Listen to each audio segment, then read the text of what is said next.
Hi everyone, and welcome to another episode of Knights 101, where we discuss the main characters, items, and elements of the world of Seiya. And today I'm going to talk about Dragon Shiryu. He's known as Dragon Long in the US dub, but I'm going to use his regular Japanese name to avoid confusion, so Shiryu it is. Now, Shiryu is one of the five main characters of Saint Seiya. He's usually Seiya's right-hand man, and he's also the deputy leader whenever Seiya isn't around. This isn't quite an official title, but from time to time we see him take charge, and the others seem to listen to him pretty well. Unlike Seiya, who's headstrong and impetuous, Shiryu is a much more collected, calm and reflective character. He is usually the wisest of the five knights and is very often the one who explains either what's going on or the lore behind a certain item, enemy, cloth and so on. This knowledge comes from his teacher, his master as he calls him, who is the Libra Gold Knight Doko, and Libra are the scales. And Doko is the oldest of all knights, he's over 250 years old, so he has a lot of knowledge and he has imparted a lot of knowledge on to Shiryu. Now, despite being the wisest of the five, Shiryu can also be impetuous from time to time. It's not common, it's quite unusual, but there have been instances where he lost his calm and became quite aggressive and much more headstrong himself. This usually happens in front of extreme injustice. Shiryu has a very strict, very strong moral code and sense of honor, so he cannot allow to see blatant injustice in front of his eyes. He also has a very strong sense of friendship and will usually risk anything to protect his friends. This includes personal injury or even sacrificing his own life if necessary, because the battle requires it. And among the five main characters, Shiryu is the one who's always more likely to use kamikaze moves and efforts just to clear the enemy in front of him. This has been toned down in the Netflix series quite a lot, I suppose to make sure they don't upset younger viewers, but in the original series we see Shiryu cut his own wrists to repair Seiya's armor, for example, or use a suicidal move at least once against Capricorn Shura. Something we saw in both the Netflix and the original series, it was also Shiryu blinding himself, stabbing his own eyes so that he could win against the Perseus knight Algol. So this gives you an idea about how important certain values and principles are for him and how much he's ready to give in order to win. Shiryu is the only one of the main five characters who has what we could call a stable relationship, a steady girlfriend, this girl being Shunray or Chunri, who has been his childhood friend and has been present pretty much throughout his entire life. He met Shunray at Rodzan, or the five Old Peaks, which is where he trained to obtain the dragon cloth. The relationship between Shiryu and Shunray has always been present throughout the series, and in at least two spin-offs they eventually have a child. In the Saint Seiya Omega spin-off, which is anime only, they have a biological child, Ryu, who becomes the next wearer of the dragon armor. Whereas in the Next Dimension series, which is canonical to the manga, Shiryu and Shunray adopt an orphan, Shoryu, and we only see him as an infant, but it's implied he will eventually grow up to become a knight as well.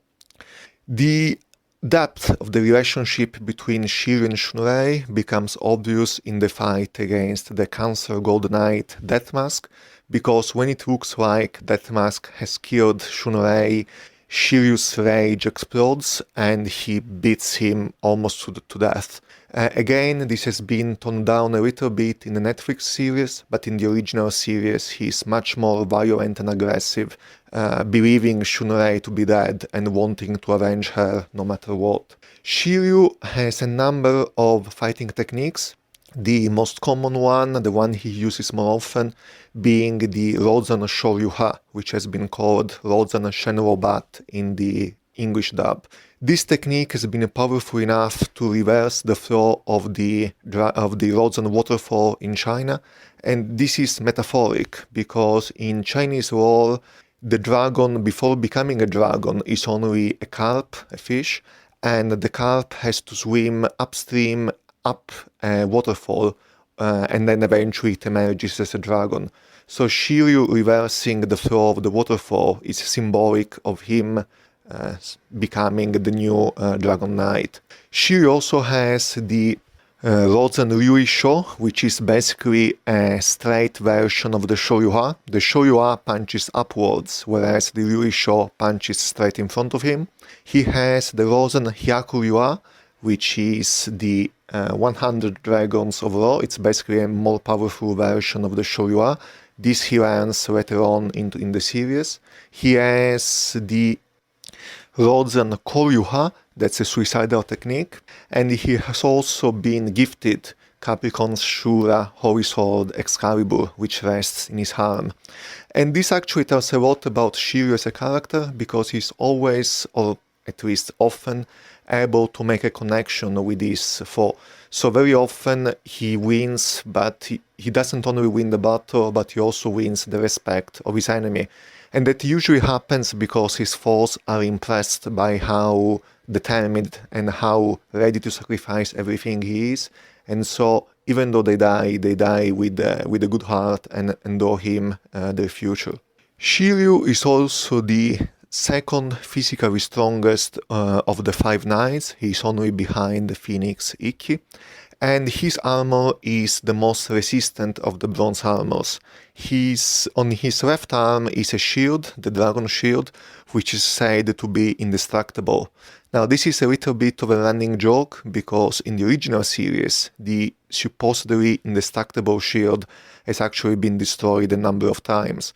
This is often used to prove and show to the viewer how powerful the enemy is. However, it hasn't done the reputation of the shield any good. However, every time it's been destroyed, the shield has eventually been repaired and becoming more resistant than before. Now, funnily enough, the shield has never been destroyed yet in the Netflix series, in Knights of the Zodiac, but that's because the whole idea of cloth being destroyed and repaired has been toned down quite a lot. And the reason for this is that in the original series, to repair a broken cloth, human blood is necessary, and more specifically a knight's blood.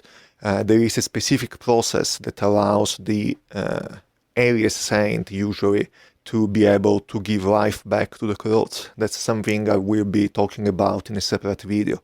Now, they didn't probably want to show this in the Knights series, so they just made away with it, and the only time we see the cloth repaired is without any blood at all at the Aries Temple at the beginning of the second season of Knights. Now, back to Shiryu. He has a tattoo on his back showing a dragon, and this tattoo is not a regular tattoo, but it's a special tattoo directly connected to his life force and Cosmo. The tattoo only appears when Shiryu's Cosmo burns at its maximum, and when it disappears, it could mean that Shiryu is about to die because his Cosmo is also disappearing. In Seiya Next Dimension, which is the canonical sequel to the manga I mentioned before, it is mentioned that such tattoos are rare even for knights, and they usually mean that the knight is someone of a particular importance or who has a special destiny in front of him. It's implied Shiryu will be the next wearer of the Rybra cloth, which is extremely important because of its 12 weapons, and the wearer of the Rybra cloth has to be able to distinguish good and evil and to lend the golden weapons only to those who really deserve it. In terms of popularity, Shiryu is, according to the Japanese polls, Shiryu is either the most popular or the second most popular of the main five knights behind Shun. And this is also reflected in his relationships in the series, because it's not just Shunray or being best friend with Seiya, but he's usually well respected by everyone. As I mentioned before, enemies, friends, Most people generally tend to like Shiryu, with a few exceptions, of course, Cancer Death Mask being the most obvious of them. So this was Seiya 101, Dragon Shiryu, and next time I'll be talking about a different character. As usual, subscribe to the channel, hit the notification bell, like the video, share the video, and above all, keep talking about the wonderful world of Seiya. See you next time. Bye!